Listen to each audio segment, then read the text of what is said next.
Hello, everyone. Happy March 16, 2023. Just doing a commenter shout out. I had a commenter that viewed a video and they took some time to comment on it. So thanks to everyone else that viewed that video as well. Special thanks to commenter Queen Z on my video regarding the topic of race, ethnicity, and presenting yourself as something you're not. Before we continue, I just want to remind you that self-love is the best love. If you do have an opportunity, please support my channel and journey towards self-love and healing by scanning the QR code or go to my merch. Today we are highlighting diversity as shown. Here's the diversity tote bag, which I think is super special. The QR code will take you to that, but you will see many other items that are associated as well. Once again, it was very much a privilege to have Queen Z stop by my page and leave her thoughts and presence.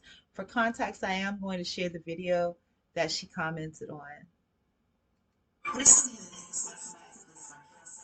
Allegedly lied about being South Asian, Arab, and Latin. Her mother said she. I'm gonna restart that. Recently in the news, Muslim activist Raquel Saraswati allegedly lied about being South Asian, Arab, and Latin. Her mother said she's white as the driven snow. If you guys don't remember, a few years back, Rachel Dolezal, and I may be pronouncing the last name wrong, did the same thing. She's a Caucasian woman, but she took on the part of an African American woman, and and she did things for the Black community, I have to say. But I just want to give a reminder just to be you to full. Be yourself no matter what that is. Always love you. This is just a reminder, y'all, to be yourself always, no matter what yourself is. Always be you to full. Whatever you are is beautiful. That is the biggest step, the basic step to self-love. Please support my journey to self-love and instilling self-love in others by visiting our merch store, by scanning the QR code, and get a sticker to support the cause. There's plenty of other merch out there available with the same design as well. I love you. Bye. All right, y'all. So, once again, special thanks to Queen Z for stopping by. If you get a chance, please do check out the merch store. Again, these are art therapy for me, and this channel is about self-love and healing, and these are some of the components of it. And each day I try to showcase something that I designed that relates to the topic that I'm speaking on. Um, but again, if you do have an opportunity, please support my channel and journey towards self-love and healing by scanning the QR code to go to my merch. Today, once again, we are highlighting diversity, and shown as that diversity tote bag. And again, it was a very special privilege to have Queen Z stop by my page and leave her thoughts and presence. For context, I did share that video she commented on, and I did have an opportunity to view her page, and I was absolutely delighted. Initially, from her avatar, and partially because of my poor eyesight, I thought it was a Caucasian lady. But once I had an opportunity to check out her page, which I'll share with you briefly, real quick. Um, yeah, let me give her a little. Yeah, once I had an opportunity to check out her page, I was pleasantly surprised by how beautiful and well put together her page was. I did have an opportunity to check out her university vid, which is the first one there, and it absolutely brightened my day. Um, so without further ado, we'll go back and take a look. Her comment on my video was, "There's no need to take opportunities away from women of color in order to fit in or show support. Ask the community how you can show support, show up in the ways they say, and if they don't want to help your help in certain areas, let them be." That's allyship. And that's true. We don't ever want to push ourselves on people, to quote unquote help, because if you have to tell someone you're helping them, you're not really. And then also out of respect, especially for communities that have been undeservedly underserved. That's what we do. When I think about that, I think of how when you have someone that's in a wheelchair, and people will automatically go to try to help them push the wheelchair and things like that. But no, you ask first. They may not want or need your help. And in some cases, you could be more of a burden or a hindrance than in others. This situation, I think, is a little bit different than what I'm mentioning, but absolutely, I do believe what she said. It is best to be who you are. There is only one you, and you were placed here to serve your purpose. If you're serving someone else's purpose, but in regards to the statement of not taking opportunities away from women of color in order to fit in or show support, I do see that, but I also see the contrary side as well, side of it as well. And it makes me wonder how many women of color applied for those positions and were actually turned down. And it also made me think about, and these are just random thoughts I'm having in regards to that. It also made me think about transracial adoptions. Many times I have seen Caucasian people, usually young women with African American children, usually in a fast food place, and it's usually a young female. And that absolutely touches my heart. I used to be saddened a little that as a woman of the African diaspora myself, I believe that, I do believe that I've accomplished my goal of not bringing any children into this world that would not be nourished, loved, and cared for in a supportive community. But I have not added to the grace in this world by adopting children. Now, it used to sadden me because I felt, it was my duty, like in my teens and 20s, and to adopt children, and that should be a part of the outcome of my life. I think about Josephine Baker when she went to have the rainbow children. But as I grew older, especially through that legal situation, I realized that the world is not all that it seems. And though I do care greatly for children and people in general, that once the state, the government touches you, I believe they abuse you, and people that are related and control people that are related to you um, through those means to a certain extent. And they absolutely do change you, And shout out to all the foster children and adopted children out there, because I know it's not easy, you know. And I know, just like, people say things that are probably sideways when you're in these households, if they get upset or they get mad. But as a person that was wrongly placed in legal distress due to bullying, specifically attempted corporate bullying, and thusly court ordered to homelessness, which resulted in me intentionally abasing myself to fit in, I faked being a person of low self esteem to fit in. But unfortunately, I did that until it actually planted the seed of truth of that inside of me, you know. And now I'm fighting to uproot that weed that I allowed to grow in my life. And it takes time, you know. Um, I don't know what the real intentions of these women are. Maybe it was just a full sympathy thing where they just wanted to feel like they were helping, being a person of bicultural identity. I've seen things, where people of different races try to help, and it's misinterpreted, because sometimes everything that a person does, if they're not of the race, is demonized. But then I've seen comments, because I posted this somewhere else as well. I've seen comments where people said that, they are using these kind of people to spy on us. And I didn't think about that. So they get into the system and do that. But if the government or whatever wanted to spy, they would use a regular old black person, somebody, you know. And this could be true too, but they could be spying for their own purposes, not for governmental purposes. Or they could just have a heart, or maybe they just wanted a job and they was like, yo, I can get an easy job this way. You never know, you don't know.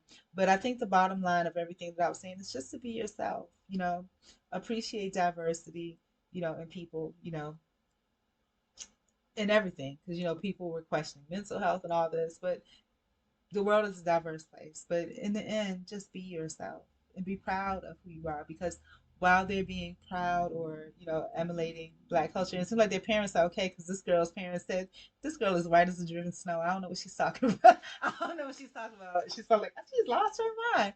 I can see it, but while you're out, being, living the life of a black person. And my daddy really, when I was little, he used to talk a lot about the movie White Man's Burden, and things like that, where somebody pretended to be black. But, while you're doing that, who's being that beautiful white person that supports black people? Who's being that?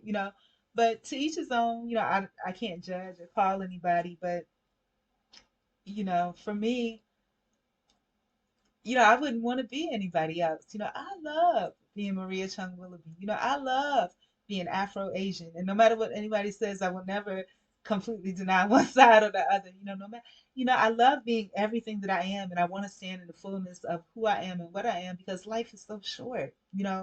We don't have a lot of time here. And as you get older, the years just pass by so quickly, and I think about, and life is a learning process, and just back in the old days that talk about how people lived for years and years and years, and you never quite get to learn every single thing, you know? So I want to love me and be me as fully and completely as I can. Now, what does being me mean? Now, in different situations, it can be different things, you know. Like when I was in that legal situation, I was being me, you know, but I also realized that, hey, these people were not appreciating, you know, someone that was well spoken, someone that at that time was, you wouldn't recognize me, that was well dressed, and, you know, but at the heart of things, I always cared about people. I wanted a people pleaser. I wanted people to feel good. So if I have to present myself this way for you to feel better or for you to receive me better, but that didn't happen. I wasn't received any better because I based myself. If people don't like you, they don't like you. They're going to take that and use that as fuel. And you're not even, sometimes you're not even aware of it. So that's why it's so important to be yourself. If these women did this out of, you know, wanting to feel like, oh, we're helping the black community, you know, in the end, you get dragged. You know what I'm saying? Be you. And I think truth is always the best because that's what real love to me is. Truth is real love to me, you know. Um, and anything other than truth is not love. It's the opposite of love. It's the opposite of what's good. But like I said, I celebrate diversity in all ways. You know, everybody's not based on the same system or the same foundation. So I completely get it, you know. Um, do I feel they took jobs away from people of color? I don't know. You know, yes, there was a job designated for a person of color. You know, and if it was designated specifically, is that racism? You know, it's so much to it. You know, and I watch TikTok a lot, and you know, black folks say, you know, there's no such thing as racism against black, but you know, I look from the human perspective. You know, and maybe it's just being bicultural that allows me to look from a human perspective because I'm not, like I said, I look from each side. I'm not constantly bombarded by the fact that, you know, I had a black daddy, but he was only in the house till I was like 10, right? Divorced completely by the time I was 12, welfare system. And, you know, I wasn't completely bombarded by my black side of the family that, you know, where I was made aware of microaggressions or things like that. I was never, you know, I never was exposed to all that. So I don't have the knowledge. I didn't, I guess, bite from that apple so that I have the knowledge of what all these other things are. You know, I only went by how people addressed me and approached me and how I personally was affected by it. I didn't have any past context to base it on, you know. But as I gotten older and been through the legal thing, and you can see the changes in my appearance and my spirit's changed. Your spirit changes your outside appearance too. People treated me a little bit differently. You know, at this ripe age of 47, this year I've experienced the most racism or hatred ever, even more so than homeless. Homeless, you know, you're clearly homeless. They could pity you or, you know, turn their nose up at you. But when you're here, you know, it's louder because it's like, how dare you? You know, how dare you still be around? You know, how dare you? But anyways, I'm getting further and further away with it. So yeah, but again, do I feel they took away from jobs away from people of color? I don't know. Yes, there was a job designated for the person of color, supposedly, or maybe not, or that seemed like it would be more cited. But don't they have like, you know, isn't there equal employment too? You know, don't they have rules where they have to have a certain amount of people? But either way, they misrepresented themselves. But yeah, they did misrepresent themselves to get in. But again, I always look from the point of view of what can we do better. When I did my exercises video this morning, well, not that, but the video about the weird noises and the video about, you know, when people plant seeds inside of you, they're uprooted. You know, it's easy to look at other people and say what other folks did wrong. It may be true, you know, maybe they did, you know, or maybe just the impact it had on you was wrong. But either way, you have to look at, you know, why this happened, what caused this to happen, and, you know, what is needed for you to change this result, you know, and then you have to ask yourself, am I willing to change the result that I'm getting by taking the actions needed to change the result? So to change the result of them having these white people, you know, and I love all people, these Caucasian people infiltrate and, you know, misrepresent themselves and get a job that way, what do they need to do better? They need to do better background checks. Obviously, they didn't do anything if, you know, but I don't know. This topic has been way past, and I think in the situation of Rachel Dolezal that she did have background information because maybe she was presenting herself this way since college or something like that. I don't remember the whole story, but do background checks, And when I say background checks, not just on paper, because the paper can say anything and it could be true or it could be lie, but yourself, get to know these people, you know, ask them straight up, would you lie about something like that? Would you ever pretend to be something that you're not? You know, and then if you've done your due diligence as far as actual background checks, personal background checks, interviewing a person, and looking at all of the candidates that are there, you know, if you've done your due diligence and this person still somehow did that, then there's a process and procedure that you follow, you know, and that's what it all comes down to. So again, so the question that I would have is the people that were in charge, did they do their research? What made them choose these candidates specifically over other truly African American qualified women that applied? And what are the ground policies of the organizations NAACP that they went to? Is there a policy? And I'm gonna tell you something that I know about the NAACP, but because when I went through my legal thing, I couldn't get in contact with anybody. It went to a voicemail that was full, that was not manned. You could never get in contact with anyone. And when I was in school, my African American AP English teacher told me in ninth grade, which is many years ago, ninth grade. How dare I even mention ninth grade at 47 years old? But because it's part of my life, it's part of my experience. But she was talking about how NAACP and so forth, all of those are just like shell businesses. Like they don't really do anything. The only time you see anything is when Jesse Jackson or Al Sharpton comes out because some white folks paid them a lot of money to come out, and that's it.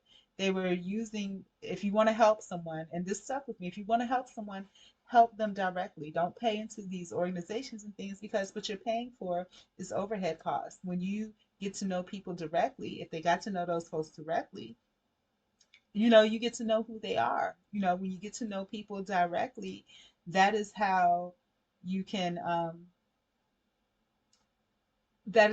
rightfully determine, what these people are about. So give me a moment, I need to regain my train of thought. But yeah, so the question was, did they do their research? What made them choose, and what was, okay, back to the real question that was pressing was, what are the ground policies of those organizations? And I was talking about how my AP English teacher in high school said basically they're shell organizations at this point. You're paying your money, but you're paying for overhead costs. You're paying the secretary. You're paying this man. Jesse Jackson was taking these white women on trips and having affairs. You know what I'm saying? So if you want to know what impact your service, your whatever resources that you have are giving, you have to give directly to the source. You have to give directly to the source. You have to get to know the receiver. Yeah, that takes work. But if you're just into stroking your ego and making yourself feel good by throwing your money around to say, hey, I donated to this and I donated to that, then go for it. But if you really, truly want to make a difference, if you truly want to make a difference, get to know someone, find out what it is they want to need. If you get a chance, visit the Art of Good Incorporated.com. There's a page where there's a needs exchange. List 3 things that you need. Find out 3 things that someone else needs. Please, and then somehow maybe someone will cross paths, and you'll see something that someone else needs that you can provide, whether it be a conversation, a hello, anything small. Let's be useful and resourceful to each other. So, you know, again, the ground policies, if they employ people, they have to be under equal opportunity. So they're supposed to employ a certain amount of people, you know, of different races or get fined, I guess. I don't know. Don't know how all that works, but that's what my assumption is. But yeah, yeah. And the other question is, since they picked these particular women, which were not African American at all, that presented themselves as African American, which I'm sure would have been fine if they said they were Caucasian, and then they had qualifications, and if they got hired, they got hired. But do these people that were in charge have an aversion towards their own people? Did they pick them because they appeared to be, either passing white or of the fairer complexion? So the question is, what are faults that we can pluck out of our own eye as a community, as individuals, we have to start at home. But anyways, love you. Bye. And thanks again for stopping by and sharing some of your light on my page. I do appreciate anyone that stops and leave a comment. It's beautiful. It's part of self-love. Let's get it together and love each other. Anyways, peace out. Bye. If you get a chance, again, scan the QR code. Take a look at some of my merch for diversity here. And I think in this video, I did a Be Yourself sticker. But there's so many different things that are out there. And if you want to support someone in the community, support me. I'm worth it. I'm truly on a self love, self healing journey. I'm very transparent. Everything that you see on my channel is real. That's true. That's what it is. As you can see, it's not necessarily put together. One day, maybe it will be. But, I start from the inside out, you know. Again, blessings to Queen Z. If I need, sometimes when I need something to brighten my day, I scroll through TikTok. When I have a chance, I'm going to scroll through some of your channel and let that brighten my day and perhaps, inspire me to be, who I was intended to be. Sometimes we learn from the younger people because they still have that light and their brightness about them. And thank you so much again for brightening my corner of the world. Anyways, bye. Peace out, everybody.